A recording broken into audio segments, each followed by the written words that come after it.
Vamos à aula 2, pessoal, seguindo. Vamos falar agora sobre o bem jurídico protegido pela lei de lavagem de capitais. Temos 5 correntes, não é muito, mas o importante é saber a que prevalece e ter um panorama geral aí de que há outras correntes adotadas não, previstas, né, pela doutrina, mas que não são adotadas. Então, pelo menos ter um panorama geral aí para não se confundir. A primeira corrente diz que a lei de lavagem de capitais protege o mesmo bem jurídico que a infração penal antecedente. Essa corrente não é adotada, ou seja, ela dispõe que a lei de lavagem de capitais não protege um bem jurídico específico e que ela protegeria o mesmo bem jurídico da infração penal antecedente praticada.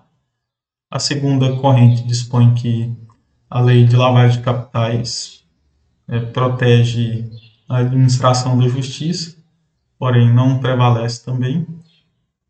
A terceira corrente é a que prevalece, que protege a ordem econômica e financeira, sendo a corrente que prevalece, né, no nosso ordenamento jurídico. Então, é adotada para fins de prova. Temos a quarta corrente também, que defende que a lei de lavagem de capitais protege uma pluralidade de bem jurídico, dispõe que ela protege tanto o bem jurídico, por exemplo, da infração penal antecedente, como a ordem econômico-financeira ou administração da justiça também. Ou seja, não há um bem jurídico específico, mas sim uma pluralidade de bens jurídicos. E temos uma quinta corrente também que dispõe que a lei de lavagem de capitais protege de maneira imediata a ordem econômica e financeira e a administração da justiça de forma imediata. É bom ter um panorama geral, entender que essas várias correntes, né, e que elas não são adotadas, né, essas outras correntes. E sempre lembrar que é somente a ordem econômica e financeira, né, que prevalece no nosso ordenamento jurídico, que é protegido pela lei. Agora vamos a esse importante questionamento. É possível autolavagem? O que seria autolavagem? É a pessoa cometer uma primeira infração penal, como tráfico de drogas, e ela mesmo lavar esse dinheiro posteriormente, praticando o crime de lavagem de dinheiro. Na prática é sim possível, mas o grande questionamento é: seria possível punir esse autor pelo tráfico ilícito de drogas e pela lavagem de dinheiro? A Convenção de Palermo dispõe que, se o direito interno do Estado parte não permitir que se puna a autolavagem, ela não é punida. Então, se depende da lei interna de cada país. Ou seja, se ela não trouxer nenhuma disposição nesse sentido, essa autolavagem não é punível. Embora possível na prática, ela não é punida pelo Estado parte.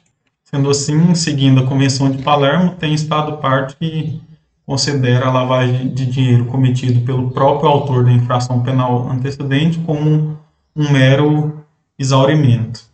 Portanto, no Brasil, segundo o Supremo Tribunal Federal, que já se posicionou nesse sentido, e a doutrina majoritária, é possível a criminalização da autolavagem, ou seja, o autor da infração penal antecedente, se ele posteriormente praticar outra conduta autônoma para trazer uma aparência lícita a esse bem que decorreu da infração penal anterior, ele pratica sim tanto o crime anterior como o crime de lavagem, não tem um mero exaurimento entre os crimes.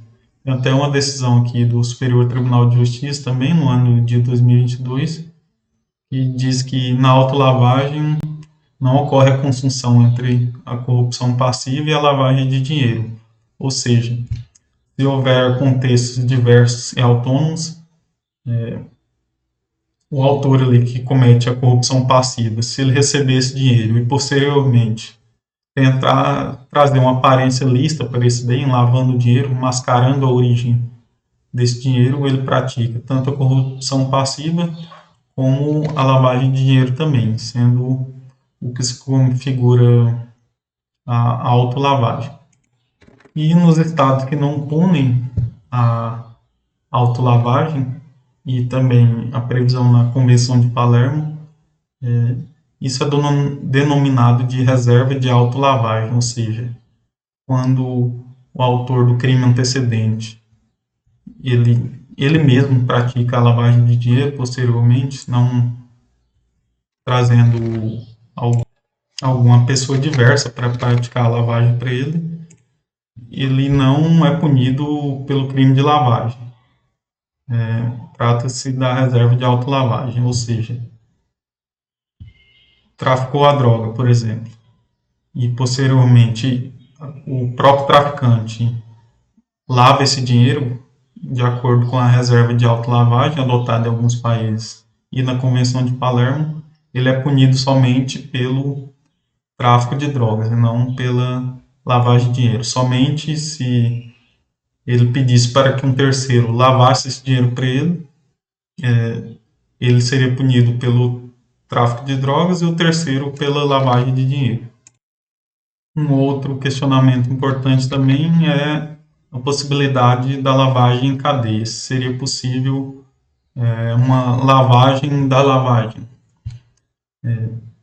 Com a adoção das leis de terceira geração, no qual qualquer infração penal antecedente pode decorrer a lavagem de capitais, admite que a própria lavagem de dinheiro seja uma infração penal antecedente, ou seja, primeiro pratica um crime ou uma contravenção penal, como os exemplos que eu estou dando, tráfico de drogas, posteriormente lava-se esse dinheiro, ou seja, crimes autônomos, e pega-se esse dinheiro e lava novamente, tentando evitar a rastreabilidade desse dinheiro, ou seja, pratica várias lavagens com o objetivo de dificultar o rastreamento desse dinheiro. Sendo assim, desde que a primeira lavagem tenha tido uma infração penal antecedente, admite-se a lavagem em cadeia, ou seja, primeiro pratica-se uma infração penal, posteriormente lava esse dinheiro e pode ocorrer outra lavagem por um terceiro, do qual decorra uma infração penal antecedente que seja a própria lavagem. Não sei se ficou claro, mas espero que sim. Qualquer dúvida, coloca nos comentários. Mas basicamente a lavagem da lavagem, né? Então a lavagem em cadeia, pratica-se várias lavagens e a lavagem, por exemplo, das últimas tem como infração penal antecedente a própria lavagem. Agora vamos a mais uma teoria interessante, que é a teoria das instruções do avestruz, cegueira intencional ou cegueira deliberada, que é uma teoria que surgiu nos Estados Unidos, né, no qual o agente que lava o dinheiro, ele finge que não conhece a ilicitude da origem desse dinheiro.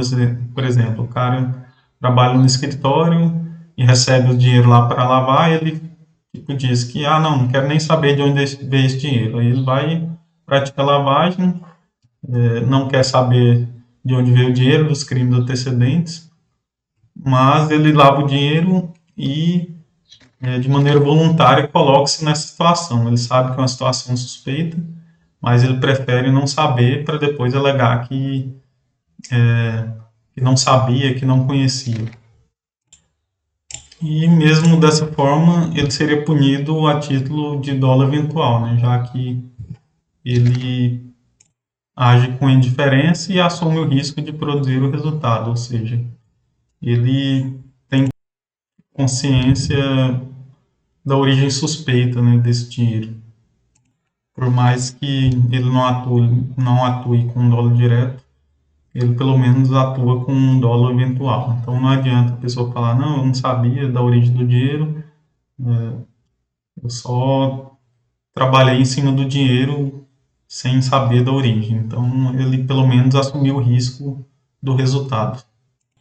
Temos até alguns casos emblemáticos no Brasil, no qual foi adotado a referida teoria, que foi o caso do furto do Banco Central, no qual os assaltantes compraram carros em uma concessionária com dinheiro à vista, levados em malas, e também, se eu não me engano, deixaram até dinheiro para compras futuras. E o, os proprietários não se importaram com a origem desse dinheiro e, conforme a lei de lavagem, eles têm a obrigação, né, de fazer as comunicações em caso de atividades suspeitas, né? Então, eles aceitaram o dinheiro, não se importaram com a origem nem com a suspeita de dinheiro e foram condenados também pela lavagem.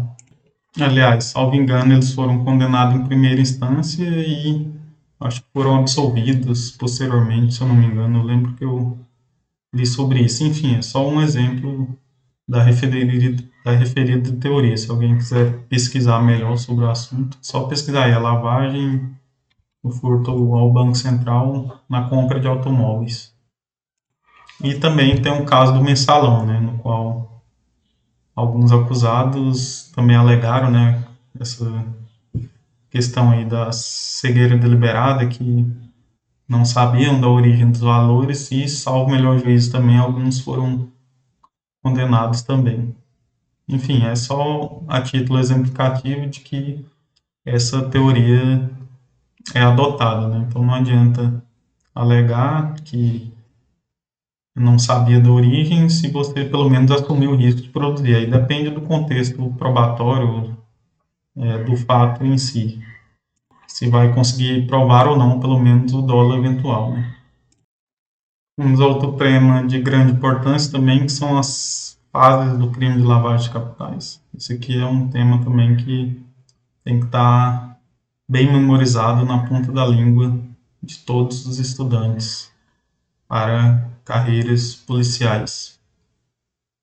Basicamente, são 3 fases que ocorrem no crime de lavagem de dinheiro.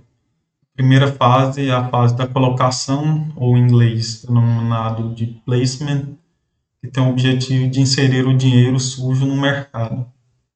Até coloquei um exemplo aí que ocorre, por exemplo, o fracionamento de depósitos, né, para evitar qualquer suspeita das autoridades monetárias, né, que fiscalizam a lavagem de capitais. Então, primeiro insere-se esse dinheiro sujo no mercado, como, por exemplo, através do fracionamento de depósitos. Posteriormente, em uma segunda fase, corre a segunda fase, que é denominada de ocultação ou dissimulação, que busca se afastar a origem do dinheiro para evitar também o seu rastreamento. Ou seja, são feitas várias movimentações, transações para afastar o dinheiro daquela origem ilícita e de sua primeira introdução no mercado de capitais, ou seja, para as várias transações, compra e venda, transferências e muitas movimentações para afastar o dinheiro de sua origem e evitar a sua rastreabilidade também, né?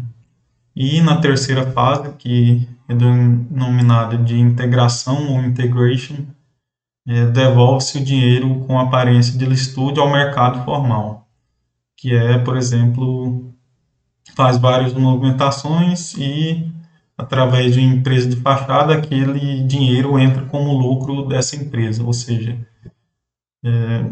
se aquele dinheiro, em tese, é lucro da empresa, ele é um dinheiro lícito, entendeu? Então, ocorre todas essas movimentações para que o dinheiro chegue ao mercado formal e ao destinatário da lavagem com aparência de licitude, para que ele justifique esse acréscimo a seu patrimônio. Ou seja, primeiramente, o dinheiro é inserido no mercado através da primeira fase depois é misturado e movimentado para confundir as autoridades e depois é integrado ao mercado como se ele fosse um dinheiro lícito. Aí há o seguinte questionamento: para que haja o crime de lavagem de capitais, é necessário o cumprimento de todas essas etapas, a primeira, a segunda e a terceira? Não, segundo o Supremo Tribunal Federal, a lavagem de capitais não reclama sequer o êxito definitivo da ocultação, ou seja, não é necessário chegar à fase de integração ou da reciclagem, ou seja, demonstrando a finalidade de lavar esse dinheiro já na primeira fase, na integração, no inserimento desse dinheiro ao mercado de capitais com o objetivo de lavar dinheiro com esse dólar, já é possível configurar o crime de lavagem de capitais. Essas fases são somente para entender melhor e demonstrar como é feita na prática a lavagem de capitais, mas é importante que você saiba porque cai muito em concurso e é um tema de grande relevância. Então, encerro essa segunda aula por aqui. Agradeço aí a sua audiência e até a próxima aula.